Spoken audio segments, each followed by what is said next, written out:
always lots of other things going on in the world. But throughout that, whatever else is happening, atheists will be persecuted.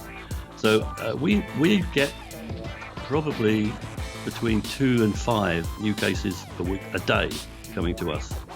A day? A day, yeah. Okay. New cases. You're listening to the Atheist Alliance International podcast with Lalo Dagash.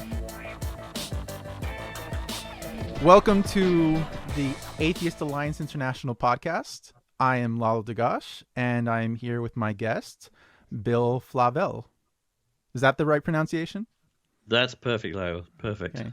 And Bill is the vice president of Atheist Alliance International. Welcome to the podcast.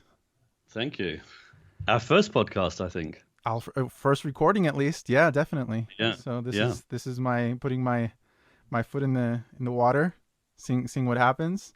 But it sounds like a lot of fun, and I want to give a shout out to Michael Sherlock, who is now the executive director for asking me to do this. I think this is going to be a lot of fun, and there's a lot to learn, I think, from this organization. But first, I'd like to hear from you.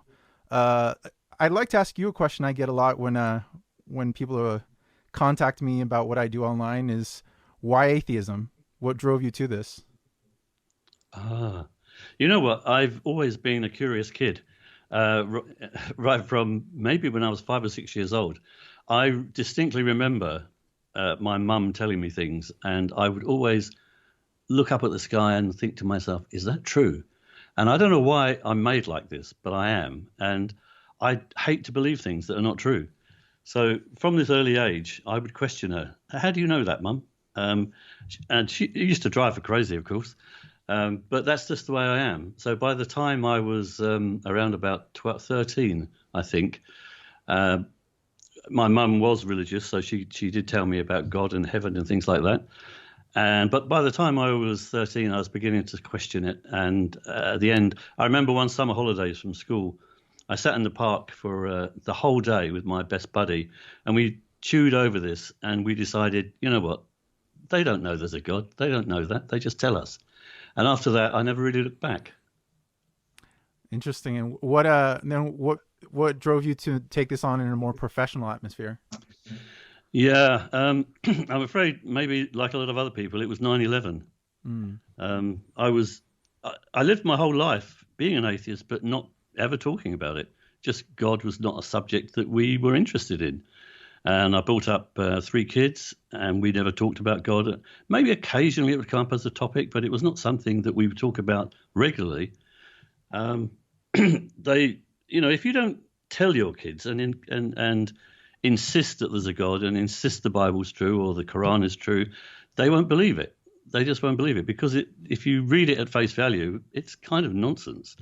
So my kids grew up to be atheistic, not because I indoctrinated them, but because I didn't indoctrinate them into a religion. I certainly didn't indoctrinate them into atheism. So then 9/11 happened, and I thought, oh my God.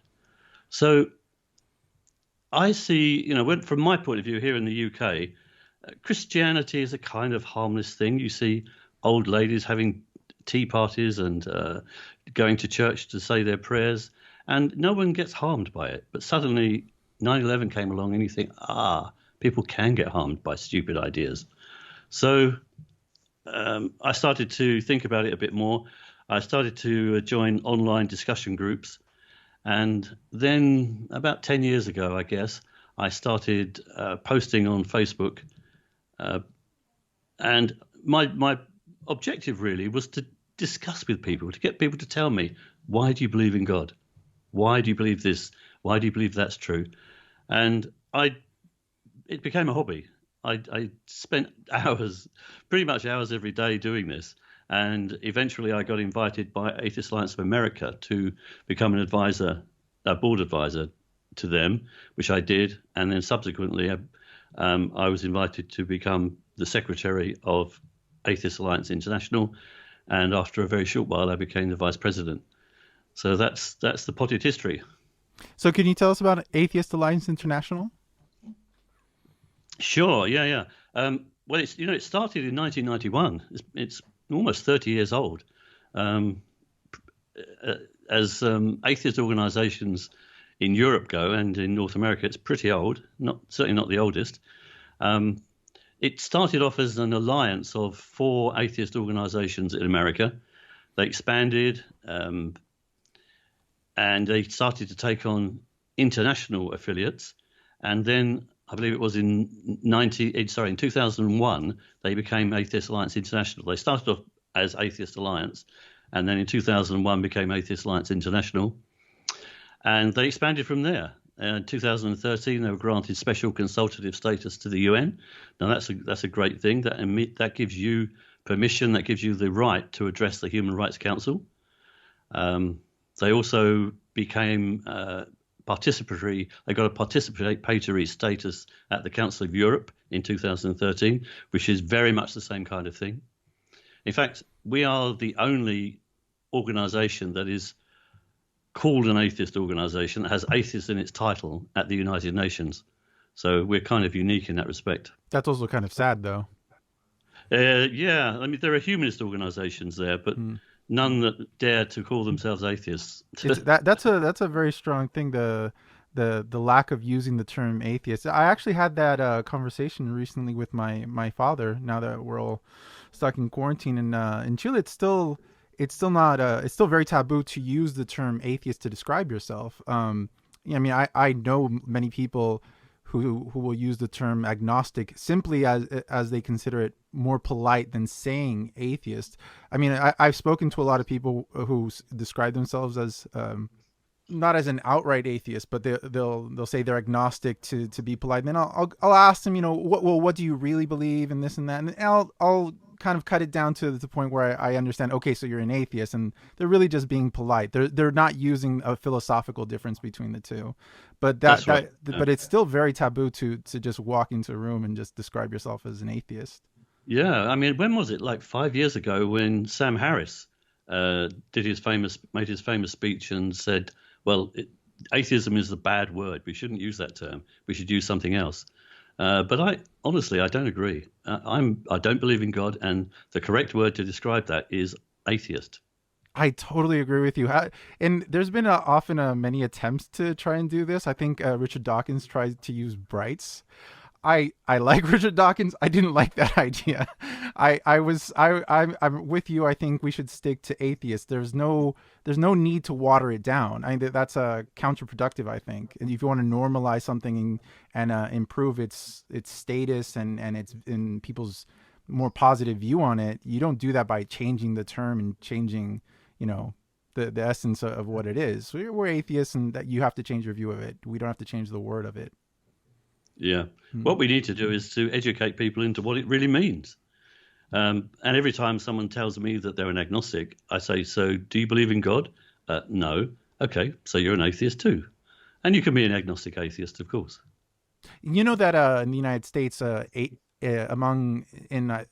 Pew Research or some of these polls, they ask people who are the people you trust the least by religion, and atheists have often been for years the least trusted community of religious, or in this case, non-religious people in the United States. So we have a big job to do. Yeah, monumental. So what else? Those are the connections that Atheist Alliance International has. What is it they do? Okay, yeah, good question. We promote secularism, and if you look around the world, there are countries where you can freely be an atheist. Or I'll put it another way. If you look around the world, there are countries where governments are independent of religion. So the government will not treat you differently because you're a Catholic or you're a Muslim or you're an atheist. Everyone gets treated in the same way, and the government is independent of all religions. That's secularism. That's how we would like the world to be, because it's sensible and it gives everybody freedom. So part of that process then is to normalize atheism. There are large parts of the world where being an atheist is, in some cases a death sentence. In other cases, it's going to ruin your life if people find out about it. You'll get beaten, you will get excluded, your family will disown you, you will lose your job, you may lose your family. There are so many downsides of being an atheist, and yet Atheism is an intellectually honourable thing. It's a sensible thing, and we should all really be atheists because there is no reason to believe in any gods. So we would like the whole world to normalise atheism. So wherever you are in the world, if you're an atheist, you get treated just like everyone else.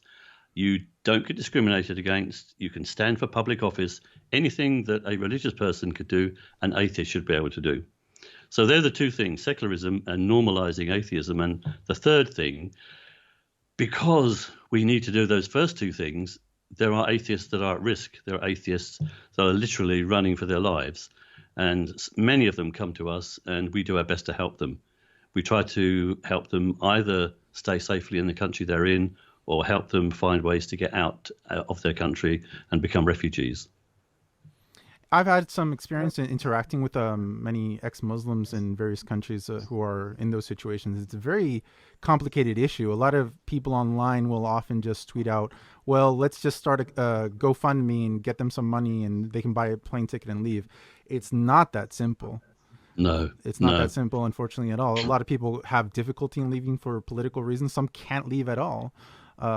Some have to ask for asylum, but asylum is given on certain terms. Some people have to prove that they're being persecuted or that they're atheists.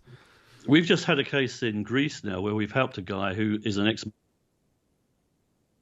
was to be deported from the country because they didn't want to give, the Greek government didn't want to give him asylum. We supported him through the law courts and we gave him lots of advice and support.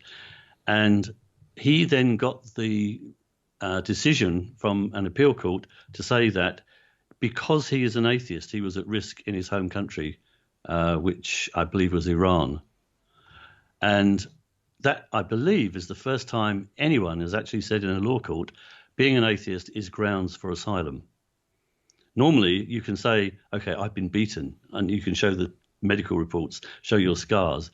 But the fact you're an atheist doesn't come into it. It's the fact you've been beaten that allows you to have asylum.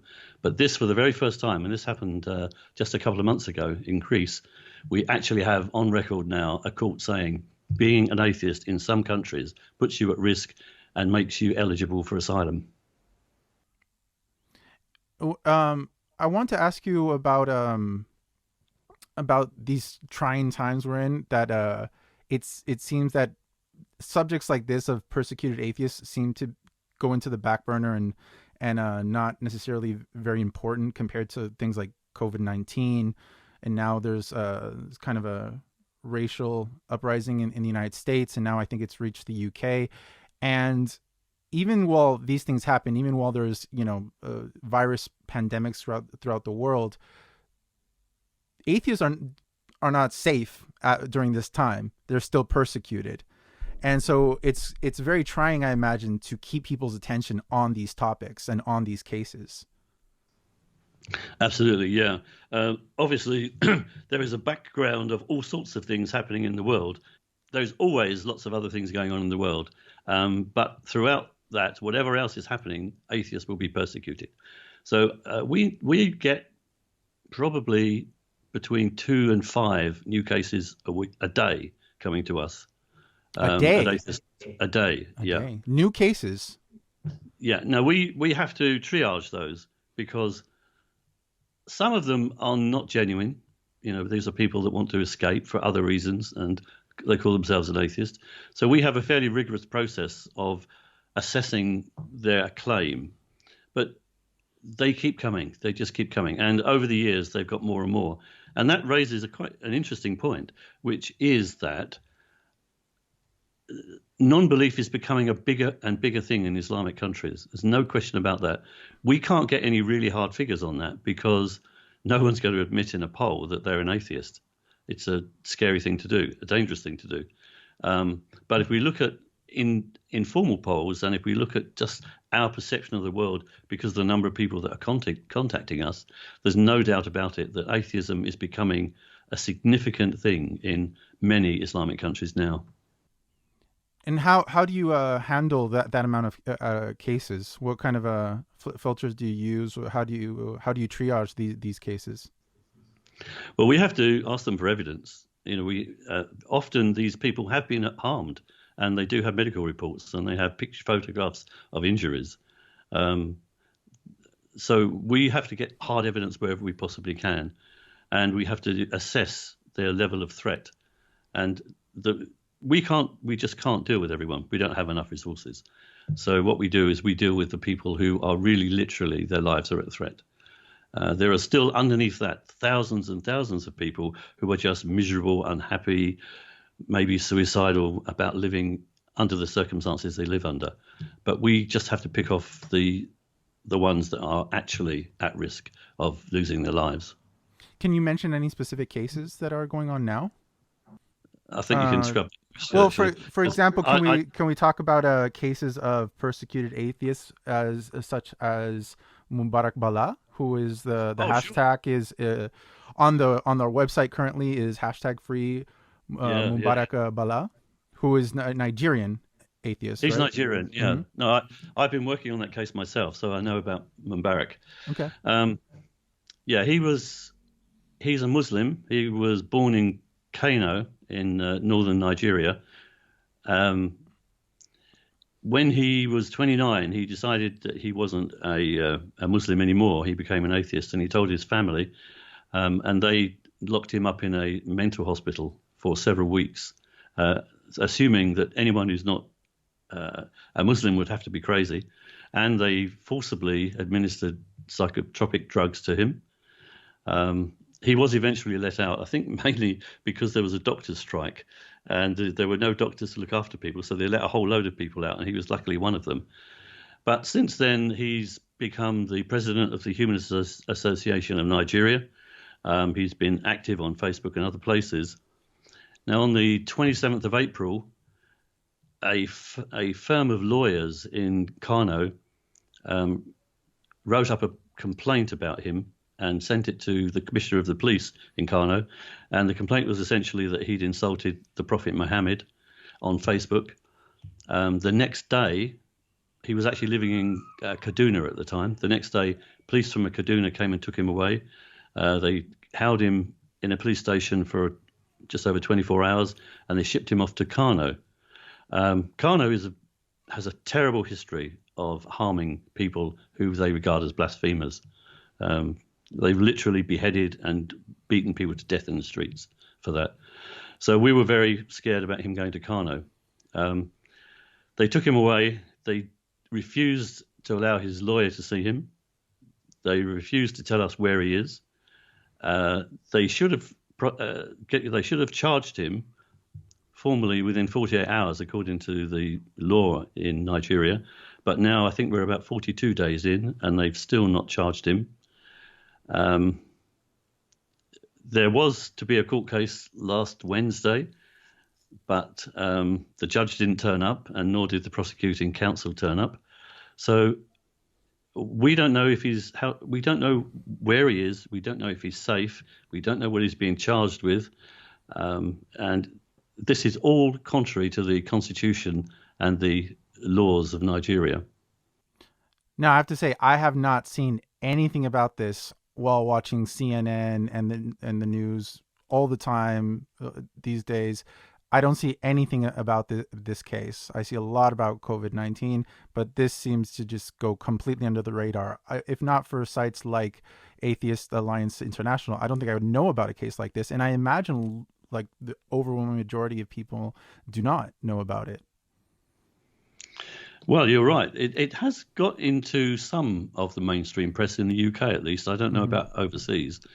And certainly one of the first things that we did was a letter writing campaign, writing to ministers in many countries, including the UK and the US and Nigeria, asking for his case to be resolved somewhere other than Kano, and asking for him to be charged promptly. We've had quite a reasonable response from that. Certainly, people from the British government, people from the UNHCR, United Nations Human Rights Council, have been speaking to the Nigerian government. So it's on the radar of people that are interested in these things, but it's not yet generally in the public sphere, I don't think. But I think that's that's something significant that can be done. I've seen a lot of cases of people who are in these kind of situations, and just only bringing attention sometimes to the case can give enough pressure to a government or regime to resolve the matter more peacefully, because simply they don't want to, they're under the microscope of the world's eye. And sometimes that is enough to have the person have a more safe outcome from the situation they're in. Yeah, well, let's hope so. But, I mean, one of the issues here is the lawyers are afraid to take on the case. In fact, even the judges are afraid to take on the case, because we have a legal team now working on the case, and they have petitioned the Federal High Court in Abuja to release Mubarak or charge him, and also to take him to a place of safety. Normally, that's a case under fundamental human rights, and the normal procedure is that cases under fundamental human rights are heard within a few days. They're given the highest priority because somebody's life might be at stake. Well, that was 3.5 weeks ago, and we still haven't had a date. And the lawyers are saying, well, no judge wants to take this case because it's dangerous. So I don't know how we make progress in a situation like that. So he could just end up in criminal limbo, and just be in jail forever if they don't actually process his case. Yeah, I certainly heard of a case recently of a guy in Nigeria who's held for 4 years without being charged. I've heard a lot of similar cases around the world with these human rights violations. Yeah. Well, what can AAI do in cases like this? Well, publicity is the biggest thing, really, and writing to the people concerned, and also forming coalitions with other organisations.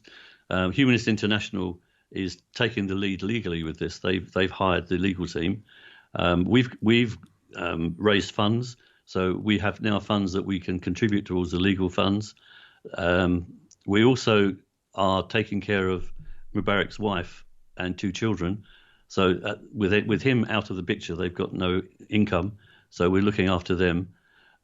We're generally just talking to lawyers, talking to anyone we can to press them to make some action, get some action going.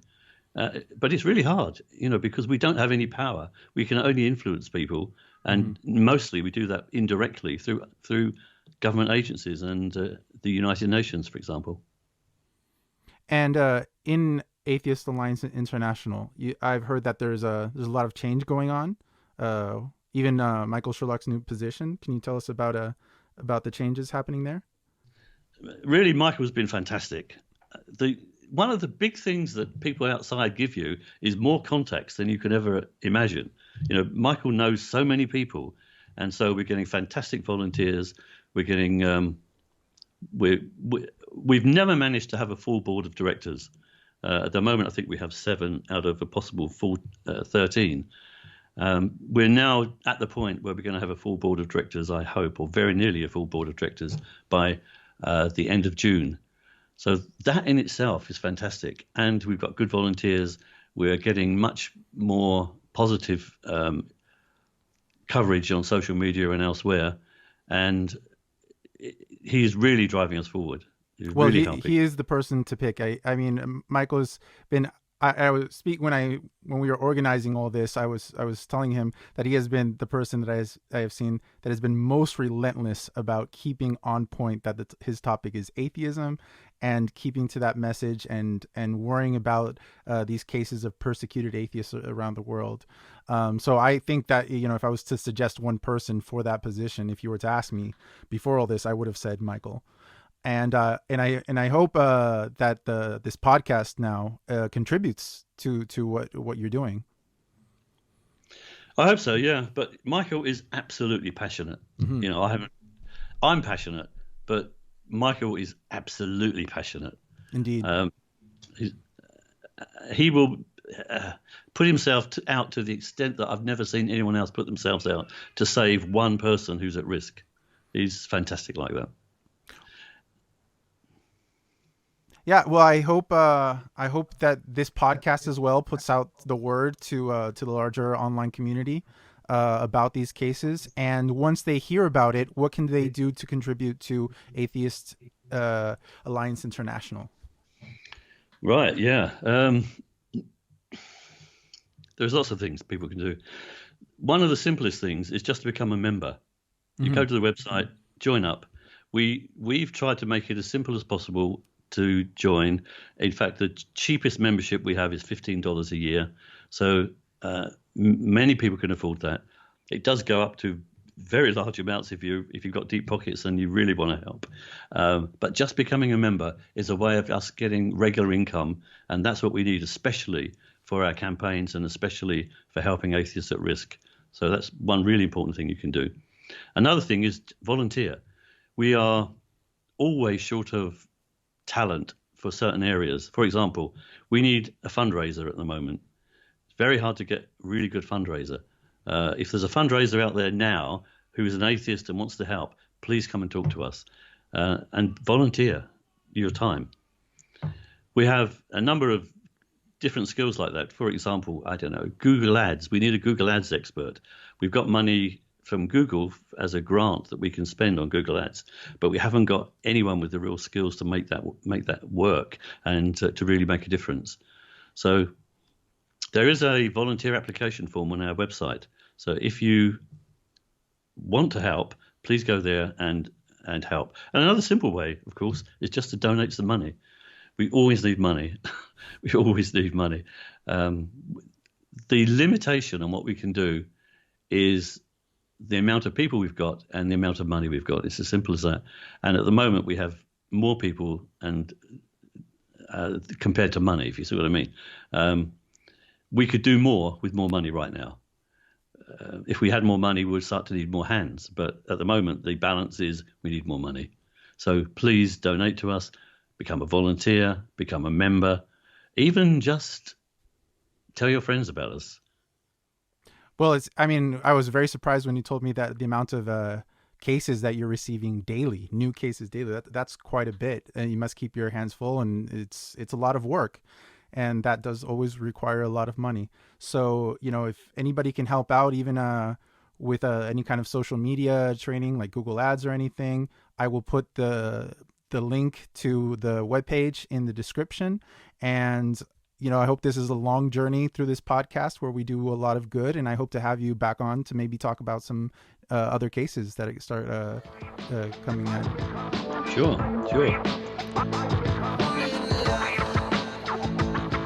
You've been listening to the Atheist Alliance International podcast with Lalo Dagash. Become a patron of the show and get exclusive access to episodes. All money raised goes to funding Atheist Alliance International campaigns that promote secularism, normalize atheism, and helps atheists who are at risk. Please check out our website at atheistalliance.org. Thanks for listening.